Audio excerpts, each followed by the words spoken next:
warahmatullahi wabarakatuh. Perkenalkan, nama saya Alreski Deanindita dengan NIM E1A1230043. Saya adalah mahasiswi dari program studi teknik sipil. Video ini saya buat dalam rangka untuk memenuhi tugas mata kuliah drainase dengan judul perencanaan sistem drainase permukaan. Di video ini saya akan menjelaskan tentang klasifikasi sistem drainase primer, sekunder, dan tersier, dan fungsi masing-masing tingkat. Yang kedua, memilih pola jaringan drainase, grid, radial, natural yang sesuai dengan karakteristik kawasan. Yang ketiga yaitu melakukan survei topografi dasar dan menentukan trase saluran yang optimal. Yang keempat yaitu menentukan elevasi dan kemiringan saluran sesuai kriteria hidrolika dan konstruktif. Yang kelima adalah mengintegrasikan perencanaan drainase dengan tata guna lahan dan kondisi existing. Selanjutnya adalah hierarki 3 tingkat sistem drainase. Sistem drainase perkotaan diorganisasikan dalam 3 tingkat yang bekerja terintegrasi untuk mengalirkan air dari sumbernya ke badan air penerima. Ada 3 tingkat sistem drainase, yaitu yang pertama tersier dengan luas layanan 5-50 hektar, selokan kecil, U-ditch, pipa 200-400 mm. Yang ketiga periode ulang 2-5 tahun. Yang keempat tanggung jawab warga atau pemilik lahan. Yang kedua ialah sekunder dengan tingkat menengah dengan luas layanan 500-200 hektar. Yang kedua saluran beton, box culvert 400-800 mm dengan periode ulang 5-10 tahun dengan penanggung jawab Dinas PUPR daerah. Dan yang terakhir adalah tingkat terbesar yaitu primer dengan luas layanan di atas 200 hektar. Yang kedua sungai buatan, kanal, dan box culvert besar dengan periode ulang 10-50 tahun dengan penanggung jawab Pemkot dan BWS. Selanjutnya adalah perbandingan karakteristik 3 tingkat drainase, yaitu tersier dengan luas layanan 5-50 hektar, periode ulang hujan 2-5 tahun, dimensi saluran kecil di bawah 0,5 meter, material umum PVC dan U-ditch, kemiringan 0,5-2%, pemeliharaan swadaya masyarakat dan outlet ke sekunder. Yang kedua adalah sekunder dengan luas layanan 50-200 hektar dengan periode ulang hujan 5-10 tahun dengan dimensi saluran sedang yaitu 0,5-1,5 meter dengan memiliki material umum beton dan box culvert, kemiringan 0,2-0,8% dengan pemeliharaan oleh Dinas PUPR daerah.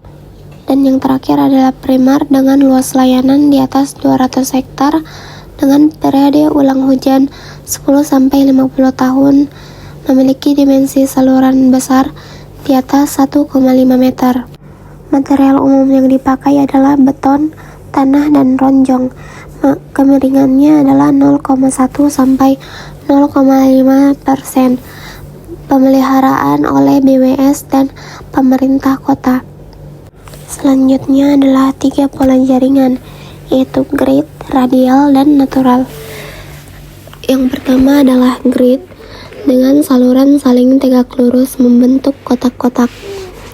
Memiliki kelebihan dengan distribusi beban merata, ada redundasi jalur. Kekurangannya adalah butuh banyak manhole atau junction. Yang kedua, biaya konstruksi yang tinggi. Digunakan pada perumahan baru, kawasan industri, dan kota terencana. Yang kedua adalah radial dengan saluran cabang menuju satu atau beberapa titik pusat. Memiliki kelebihan efisien di topografik cekung dan panjang saluran minimal. Kekurangannya adalah beban terpusat di primer dan risiko banjir yang tinggi. Radial ini berada pada kawasan cekungan kota dengan sungai pusat.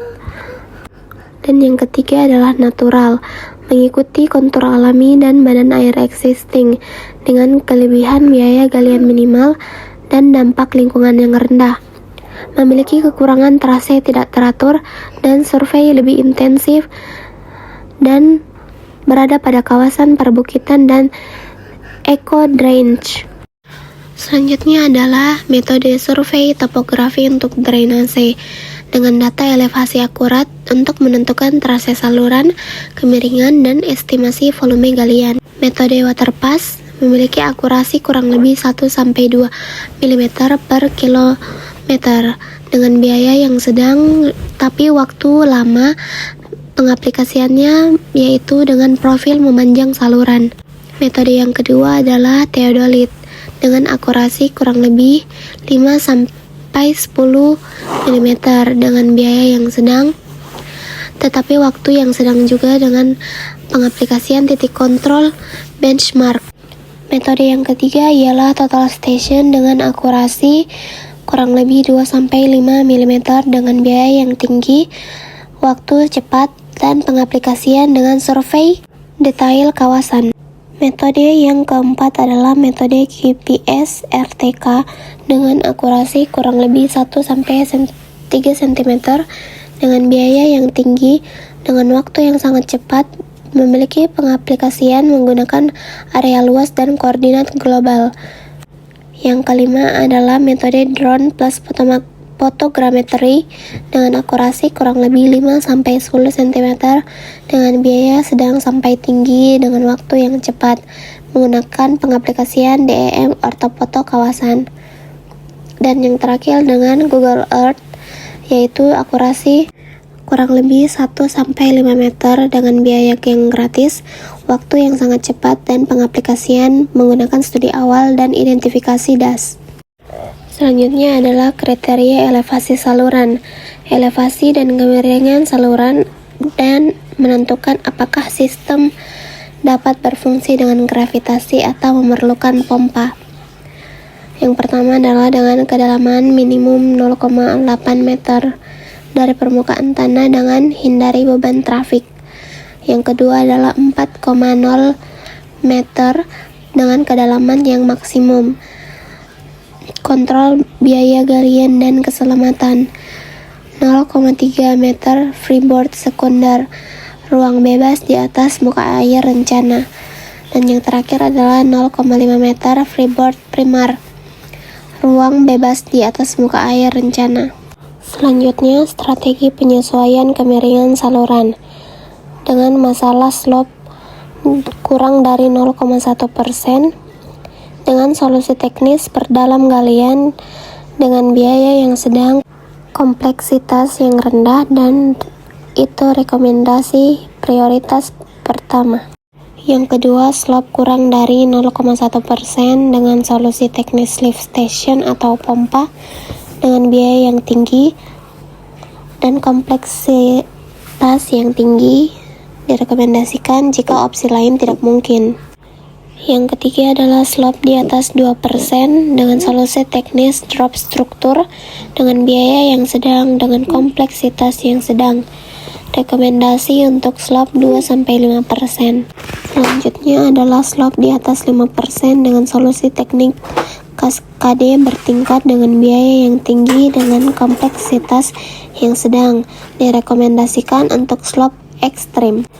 Dan yang terakhir adalah konflik utilitas dengan solusi teknis reroute trase dengan biaya yang rendah dengan kompleksitas yang rendah. Direkomendasikan dalam prioritas utama. Selanjutnya adalah dampak perubahan tata guna lahan, yaitu urbanisasi mengubah area resapan menjadi permukaan kedap, berdampak signifikan pada debit yang harus ditangani sistem drainase. Misal, hutan menjadi perumahan 0,15 sampai 0,75 mendapatkan hasil 400%, yaitu perlu upsizing saluran. Yang kedua, sawah menjadi industri 0,30 sampai 0,80 267%, yaitu perlu kolam retensi.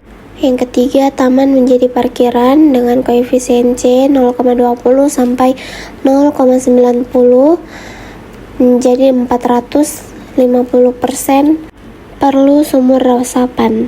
Dan yang terakhir adalah jalan tanah Jadikan aspal koefisien C 0,50 sampai 0,90 yaitu 180%. Perlu peningkatan kapasitas.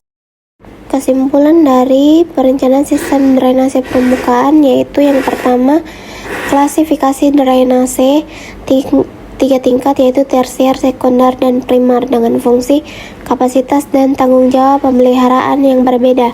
Yang kedua adalah pola jaringan atau grid radial dan natural. Pemeliharaan mempengaruhi efisiensi dan biaya sesuai topografi. Yang ketiga yaitu survei topografi, yaitu data elevasi yang akurat dan fundamental untuk trase kemiringan dan volume galian. Yang keempat adalah elevasi dan kemiringan, minimum 0,20% untuk sekunder dan kedalaman galian 0,8 sampai 4,0 meter, freeboard 0,3 sampai 0,5 meter. Yang kelima adalah integrasi tata guna lahan, perubahan lahan ke kedap meningkatkan debit signifikan, wajib koordinasi RT RW dan green infrastruktur. Yang terakhir adalah pendekatan holistik, yaitu perencanaan drainase mengintegrasikan aspek teknis, spasial, sosial, dan lingkungan sejak awal. Sekian video ringkas dari saya ucapkan wabillahi taufiq wal hidayah.